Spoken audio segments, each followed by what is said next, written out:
Good afternoon, guys. Today is actually our sleeping day coming from a night shift, and today pupunta tayo sa medyo malaking town dito, guys. I am gonna go for a dental appointment. So, it's gonna be like a 40-minute drive and it's raining. Yung appointment ko sana is gonna be at 4 p.m. But then, tinawagan ko sila kasi yung pinabook ko is basic exam. Kasi yun lang kasi yung option eh. Basic exam, tapos braces consultation. Basta wala siyang cleaning. So sabi ko, nung tinawagan ko sila like just 30 minutes ago, sabi ko sa kanila, yung basic exam nyo ba, meron ba yung included na cleaning? Kasi if basic exam lang, parang wala akong plano. Wala akong plano. Gusto ko lang talaga magpa-cleaning ulit kasi the last one was last December. So, para magamit ko naman yung aking insurance, guys, because my insurance is really expensive. As in, gold cover ako ng Bupa. I don't know if you know that. But yan yung pinakamataas na coverage ng insurance. But anyway, so they said na if I can come early, baka pwede nilang magawa yung cleaning.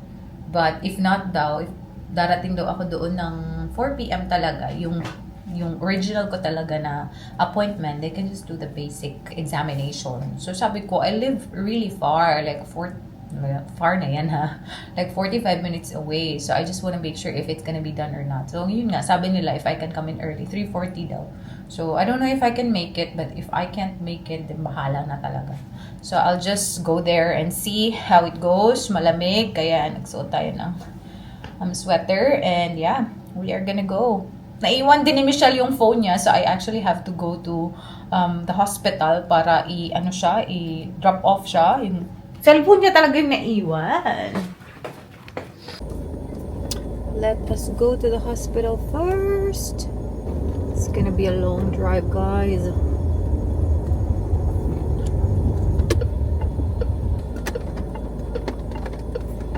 Pangit talaga ng panahon. So I'll be arriving at 3:55. Appointment natin is 4 o'clock. So 5 minutes early. Pero ang pangit talaga ng panahon, guys.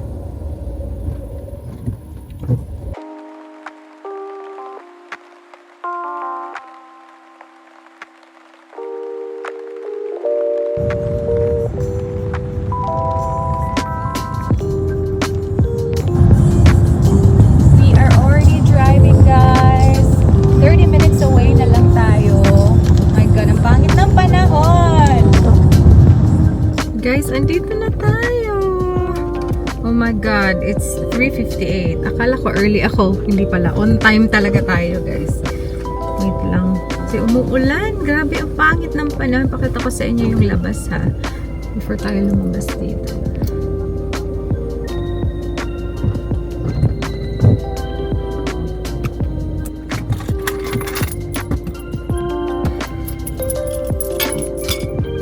Yan long labas, guys. Ganito ka gloomy, rainy. Ay nako. Anyhow, let's go. I'm not gonna bring this camera. I really need coffee kasi magdadrive na naman tayo. Long drive ba na straight lang? Lang masyadong makikita sa gilid-gilid. So parang nakaka-sleepy. Tapos umuulan pa.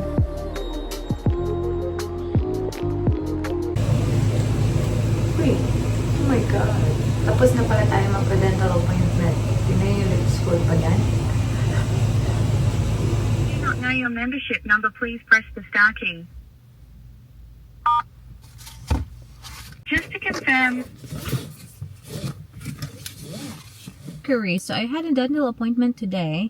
They did an OPG x-ray, but for some reason, it's not really covered at all. It says here like it's a restricted item. I'm just wondering where that is. Yeah. The oral examination, do you just cover 50% of that? Okay. That's it. Thanks for your feedback. So guys, tapos na pala yung dental appointment natin, guys. I'm just here sa Kohl's. Bibili ako or maghahanap ako ng what do you call this? Pork belly. If meron silang pork belly dito, I'm not really sure. Tawagan ko si Michelle if pork belly ba talaga yung gusto niya. And then we're gonna drive. It's dark already. Wala na akong excuse. So magdadrive talaga tayo ng madilim. So like at 5:11, ano na siya? Madilim na. Sunset na. Hello? Inday, unsa to ka ng kuan? Pork belly? Pila ka buok? Sige, magtanaw ko kay ganahan akong uli. Okay, bye-bye.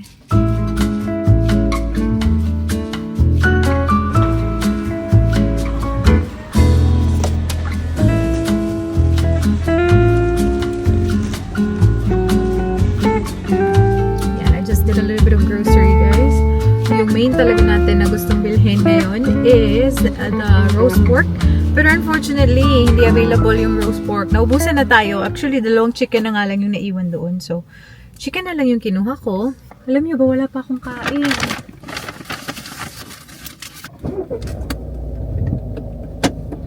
Wala pa tayong kain. I'm just having coffee right now. Ito, magkakape tayo. This is from Boss, Ice Mocha. Tapos, shapes na pizza. Yan na lang. Wala akong kain kasi nga, galing tayo night shift eh. Natulog lang ako. Ito kasi yung mahirap pag nag-drive ka ng gabi. May mga kangaroo, guys. Pero buti na lang hindi na umuulan.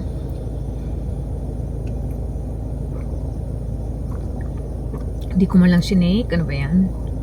Oh my God, kape. Let's see kung ilang minutes yung drive natin.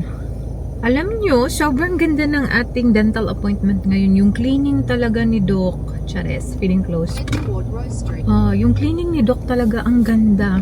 Anyway, oopsie. Yung cleaning talaga na ginawa ng dentist is sobrang ganda. Hindi talaga siya masakit. Hindi ko alam. Meron silang in-apply prior to cleaning. I'm not really sure if parang nakakapag-desensitize ba yun? Or nakakapag-numbing cream ba yun? Basta hindi talaga siya masakit. Anyway, let's drive guys. 37-minute na drive. Medyo traffic dito kahit ganito na na oras. Let's just reverse a little bit. Let's go! Let's go to our bukid. Why is my light on? Guys, focus lang ako sa pagdadrive kasi hindi ko pa na-set up talaga yung ating meron tayong car mount sana pero hindi ko pa talaga siya na-set up. But to be safe, especially it's nighttime, hindi natin alam. The wildlife here in Australia is sobrang malala. You really have to be careful during the night. Ay, may Specsavers din sila. Meron din akong gustong gawin sa Specsavers. So, maybe next time. Malas ko naman. Railway. Okay po. Boom. At least, akala ko sobrang haba.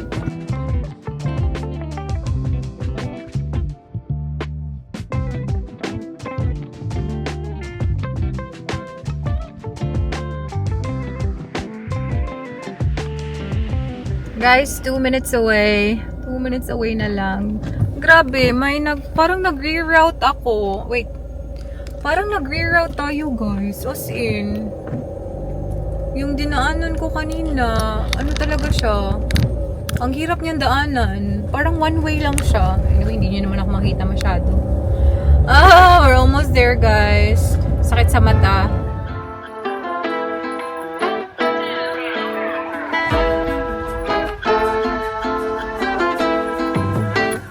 Guys, we are finally here. I'm so glad na uwi na tayo. Kasi nga, yung dinaanan natin kanina, para talagang sabi ko, ang dilim-dilim na dito. At parang one way na lang talaga. Ang sikip-sikip ng daan. Tapos ang dilim-dilim. But anyway, we are here. I'm just gonna show you kung ano yung ating mga napamili, guys. Kasi wala pa tayong kain para makakain tayo afterwards.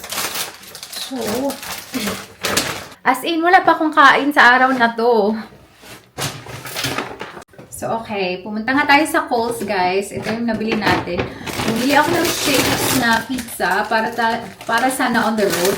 Pero konti lang yung nakain ko, guys. Kasi I really have to focus sa road kasi nga ang dilim. Dilim-dilim. Anyway, I bought this one. I'm so glad na. I'm so happy naka 50% off sila. Ang sarap nito, guys. Loker. Yeah. Ganun ba yung pagbasa? Actually, I'm not really sure. Ayan, dark chocolate ones. Half price lang siya. So, bumili ako ng dalawa. I also bought some KitKat. Pang, ano lang baon. The last ones are mga Nombox, guys. Ito yung mga inaano namin ni Michelle, binabaon namin. So, pakita ko na lang sa iyo. Yan. I bought 6 different flavors.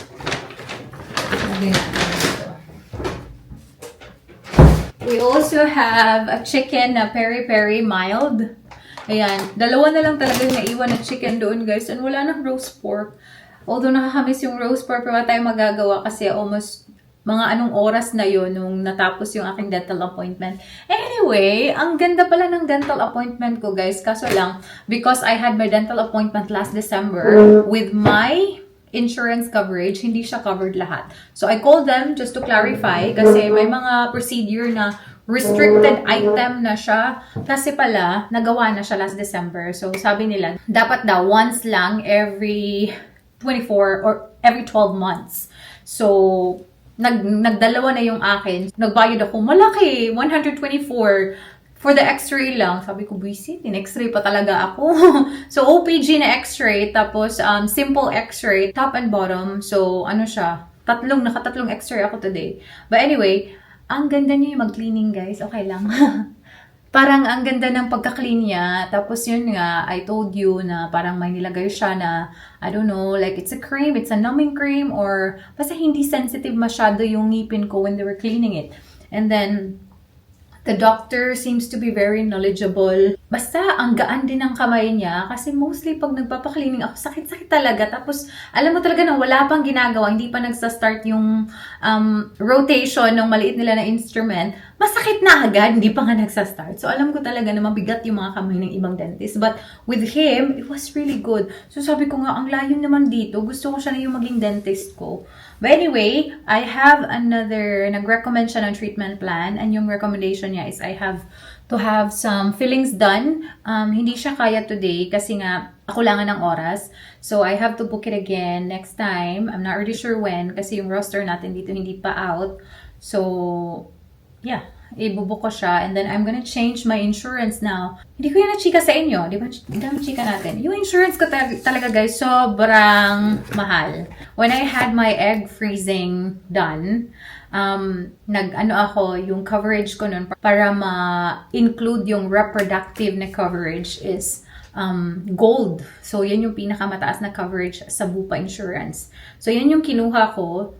Tapos, yun nga, I've done the procedure like November last year or October last year, and I meant to change my insurance into either silver or bronze na lang kasi hindi ko na kailangan ng reproductive. I've done the procedure already, pero hindi ko talaga siya nagawa, guys. So I'm actually spending like almost $300+ in a month just for my insurance. Sobrang mahal. So I have to change it tonight kasi nga tomorrow mag-renew na siya. Mahal. 156 or 176 per fortnight yung binabayaran ko. Sabi ko, ang tagal ko talagang change. Busy-busyhan si ating eh.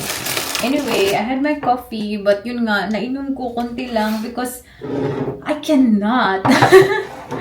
As much as I wanted na, mag-let go minsan sa Manubela para kumain at saka uminom, may mga talaga, yung road is uneven. May mga flood-prone din na areas na aking dinadaanan and we're running on 100 kph. So sabi ko, ay, hindi pwede. Medyo matagal yung ating biyahe kasi nga there are areas talaga na kailangan ko talaga mag-slow down kasi nasobraan na talaga yung kadiliman. Kadiliman. So ayun, I have to slow down. Anyway, I'm just gonna eat something, guys, kasi we are hungry and we don't want to abuse our body. I'm actually really happy na nagawa ko yung dental appointment ko. Nawala na ako sa aking chika. So yun nga, guys, I still spent like 200 something today because of the OPG. Otherwise, 100+ lang sana yung aking babayaran. But you know what? It's okay. Kasi you have to think about your own health and your oral health, dental health. So kailangan talaga siyang gawin. So next time, once I have my roster, I'll get the fillings done, and then yun na. I'm gonna be happy na. Okay na tayo. Pero yun nga, the goal tonight is to really change my insurance. Sobrang tagal ko nang gustong gawin yan, pero for some reason, delay. Sabi ko, hindi tayo mayaman. Kailangan i-change na siya. Kasi wala naman ako masyadong ginagamitan talaga ng aking, what do you call that? Insurance. Siguro mag-silver ako, like 1 down. And then, maybe the extras I also have to change. Pero malaki na yung difference, guys. From 156 per fortnight, sa last estimate ko, para siyang mag-half. Para siyang mag-half talaga yung babayaran ko. Kaya, sabi ko nga, bakit ang tagal ko itong ginawa? But anyway, we're gonna do it tonight. Kain lang tayo. Guys, may papakita ko sa inyo. I have a package. So, I actually have 2 packages. So, the first one is our uniform from Figs, guys. The next one is...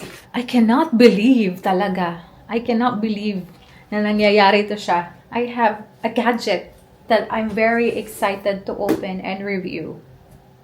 Thank you so much for trusting me. So, ayun. We're gonna unbox it soon. Pero siguro yung uniform muna ipapakita ko. Alam niyo ba, meron kaming lemons na nakuha kahapon. I'll show you the video. Nagala-gala kami ni Michelle sa labas ng hospital. Oh my God, ang ganda ng mga lemons. Ito, kahit ito, di ba? Oh my Lord. Ito mag-lemon water pa. Yeah, outside of our workplace only. Ito. See? Uy, kagwapa ko ano nga lemons. Lemons for free, guys. And we found all these lemons outside, guys. Sobrang ganda. Tingnan nyo kung gano'ng kagaganda ng mga lemons na ito. So, we brought it home and then nagle-lemon water kami ngayon. Anyway, I'm just eating yung ating nabili na chicken. My God, drinig nyo yung ulan? Hindi man na ako nag-init. Initin ko muna pa. Oh my God, nag-go through ako sa aking Facebook. Nagkarang gulo-gulo sa Pilipinas! So apparently, nagsa-start na silang mag-interview sa Blue Ribbon Committee about flood control. And my God, guys, sinasabi dito na may evidences talaga, may videos at saka may photos talaga sila wherein they deliver the maletas. Ay, grabe na to! Diba? This is what we want really, na meron talagang evidence. Diba? Yan lang naman talaga kasi sa panahon ngayon, sobrang hirap na talaga. It's very hard to determine sino ba talaga yung nagsasabi ng totoo. It's just so difficult talaga i-determine kasi ang daming fake news. May mga media din na they're siding into what color of politics they wanna side with. So parang ang hirap. It's very, very saddening na yung mga senators pa na involved daw talaga sila sa flood control. Let's just pray talaga that the truth will prevail kasi hindi pa rin natin alam. Let's just pray. Like ako talaga nagpipray na ako para sa Pilipinas kasi kawawa talaga. Mga ordinaryong Pilipino talaga mostly affected. Okay lang tayo na medyo nakakaluwag eh. Pero yung talagang walang-wala, grabe naman. Maawa naman kayo. Uy, like, if you're comfortable already, grabe talaga, no? Gusto nyo talaga, nag-uumapaw talaga yung pera nyo. Like, how can you sleep at night knowing na hindi nyo pinaghirapan yung pera na yun? Like, yun lang. Ayoko na. Guys, kakatapos ko lang kumain. Let us do the unboxing. Pasensya na, andyan yung luggage ko. Ito nga tayo. Ayan. This one. This is what I ordered from Figs, guys. Matagal na actually, pero yun nga, dumating siya nung the day na nag-travel kami papunta dito. So, hindi ko na talaga siya naabutan. Sinend to sa amin ni ate. So, I'm so excited. Kasi nga, iba to siya. Yung pants iba. I will try it on. So, the same top that I use. Yung ating navy blue na top. Lagi nyo nakikita yan. But the pants is new. Panibago na pants yung aking in-order. This is the high-waisted Isabel wide-leg scrub pant. So, I'll show you kung ano yung itsura niya. So, grabe naman. Parang hindi naman tayo makafunction ng maayos. Sana talaga magkasya siya. I'm a little bit worried sa length. Kasi baka sobrang haba niya sa akin. Yun lang talaga yung concern ko. Kasi okay na ako sa pants eh. I mean, okay na ako sa top. Alam ko na magkakasya talaga sa atin. But anyway, I'll show you guys. Isa lang yung in-order ko kasi nga I'm not really sure if it's gonna fit me properly. Especially yung pants. Yeah. This is the regular length ng kanilang top.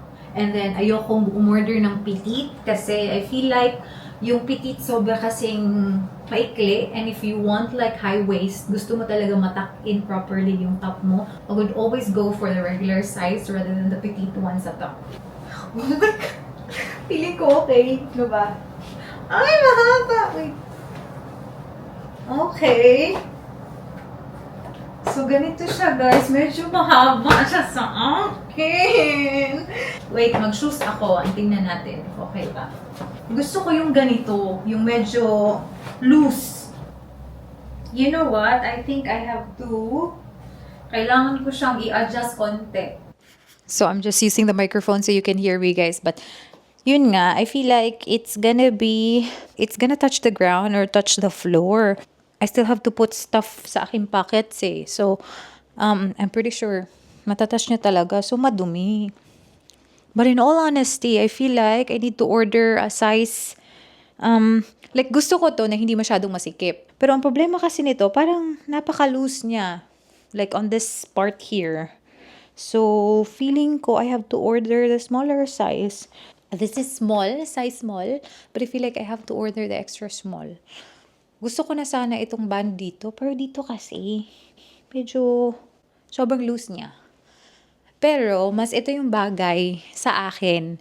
Kasi, my previous uniforms, jogger pants sila lahat. It actually makes me look na, short talaga. Kaya, I'm going for this design na kasi much elongated tingnan yung ating legs. And yeah, this is how it looks like. Ganda sana, pero sobrang haba lang.